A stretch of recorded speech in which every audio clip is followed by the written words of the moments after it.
নমস্কার বন্ধুরা, welcome to king of স্বাদ। আজ আমি একটি সাউথ ইন্ডিয়ান রেসিপি নিয়ে চলে এসেছি, মুগ ডালের ইডলি। মুগ ডালের ইডলি কিভাবে বানানো হয় আসুন দেখে নেওয়া যাক।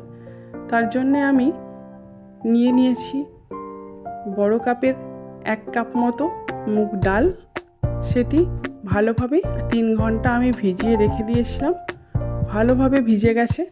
এবার জল ঝরিয়ে, এতটুকু যেন জল না থাকে, ডালটা যেটা ভেজানো আছে ওইটাই ভালোভাবে পেস্ট করতে হবে।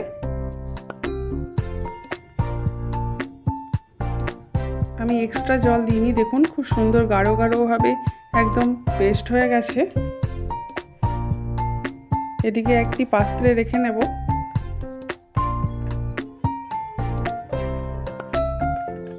তারপর এটাকে ভালোভাবে 3 মিনিট ধরে ফেটিয়ে নিতে হবে। এটি ফেটিয়ে নেওয়ার পরে ঢাকা দিয়ে রেখে দিতে হবে। আমি একটি পাত্রে প্রায় 1 কাপ মতো আমি দই নিয়ে নিলাম। এর মধ্যে দিয়ে দিলাম 1/2 কাপ মতো সুজি। ভালোভাবে মিক্স করে নেব দইয়ের সঙ্গে।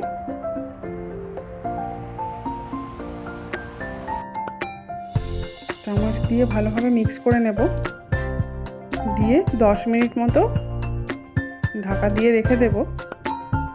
তাহলে সুজিটি ভালোভাবে ফুলে উঠবে। দেখুন খুব সুন্দরভাবে সুজিটি একদম ফুলে উঠেছে। এবার আমি ডালের ব্যাটারটি দিয়ে দিলাম সুজির মধ্যে। এবার কেটে রাখা গাজর, ধনেপাতা দিয়ে দিলাম।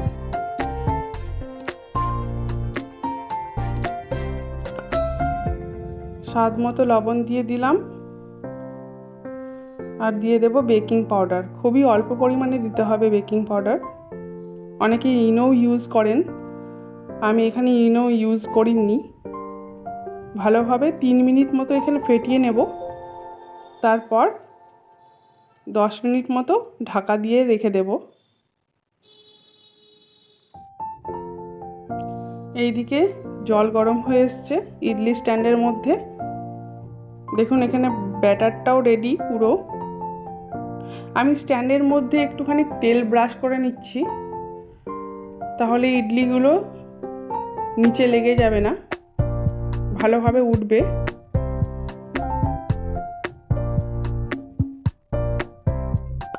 একটি বড় চামচে করে আমি ইডলি ব্যাটারটা দিয়ে দেব। একটু কম দিতে হবে, একটু কম কম করে দিলে, যেহেতু ইডলিটা একটু ফুলে উঠবে, তার জন্যে বাইরে যাতে বেরিয়ে না যায়, তার জন্যে একটু কম কম করে দিতে হবে।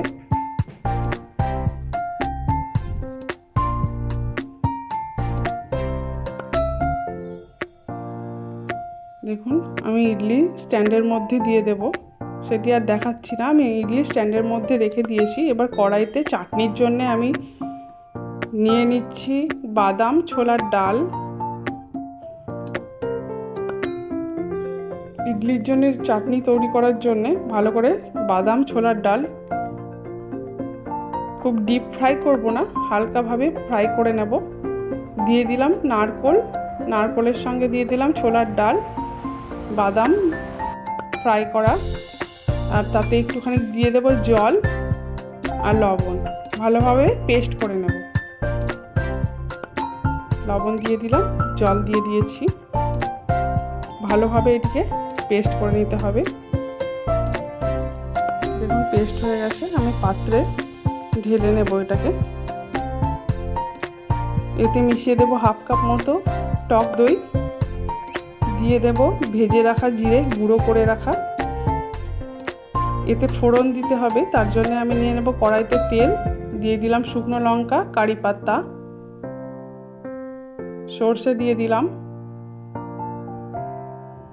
একটু ভাজা ভাজা হয়ে আসলেই আমি দিয়ে দেব হিং, 1/2 চামচ মতো হিং দিয়ে দেব। সবগুলোকে ভালো করে ভেজে নেব। ভাজা হয়ে গেছে।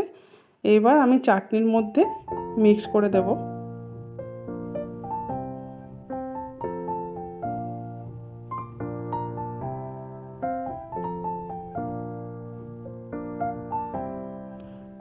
চাটনি রেডি হয়ে গেছে। এবার ইডলির সঙ্গে সার্ভ করব। দেখুন, ভালো থাকবেন বন্ধুরা, বাই।